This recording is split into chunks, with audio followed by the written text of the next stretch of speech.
বলেন ওয়ালা তুতিউ আমরাল মুসরিফিন আল্লাযীনা ইউফসিদুনা ফিল আরদি ওয়ালা ইসলিহুন।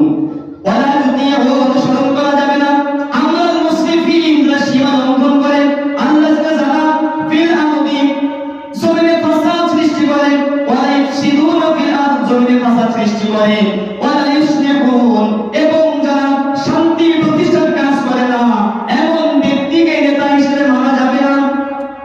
3 নম্বরে কোন মহিলা নেতা হতে পারবে না।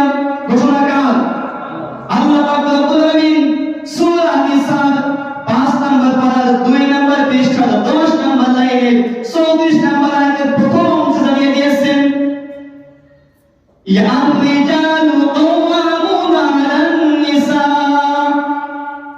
নেতৃত্ব দিতে পুরুষরা, কোন মহিলা নেতৃত্ব দিতে পারবে না।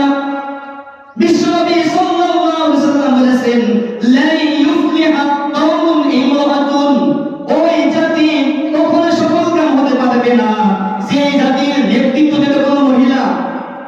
কথাটা বুঝতেছেন?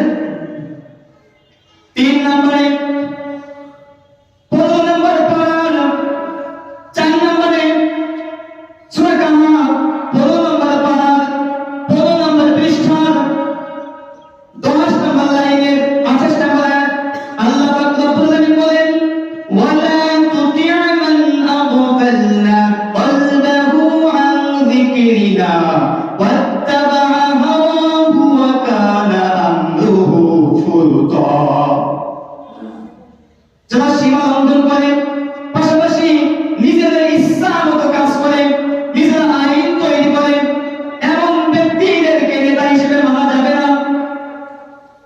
5 নম্বরে সূরা বাকারা 1 নম্বর পারা 18 নম্বর পৃষ্ঠার 4 নম্বর লাইনের 124 নম্বর আয়াত আল্লাহ পাক রব্বুল আলামিন বলেন যারা জালেম তারা কখনো নেতৃত্ব দিতে পারবে না, নেতা হতে পারবে না।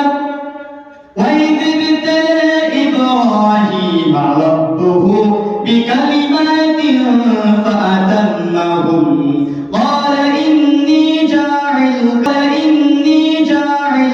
لِلنَّاسِ إِمَامًا قَالَ وَمِنْ ذُرِّيَّتِي قَالَ لَا يَنَالُ عَهْدِي الظَّالِمِينَ। হযরত ইব্রাহিম আলাইহিস সালামকে আল্লাহ পাক রব্বুল আলামিন নেতা হিসেবে ঘোষণা করে দিয়েছেন। আর ইব্রাহিম আলাইহিস সালাম বললেন ইয়া আল্লাহ, আমার বংশধর থেকে কে নেতা হতে পারবে? আল্লাহ পাক রব্বুল আলামিন বললেন যারা জুলুম করে, যারা জালেম বাপ আছে, তারা নেতা হতে পারবে না। কেন মুসলমানেরা? তাহলে একজন নেতা হতে গেলে 5টি গুণ থাকতে হবে। এই 5টি গুণের একটি গুণ যদি না থাকে সে ব্যক্তি নেতা হতে পারবে না।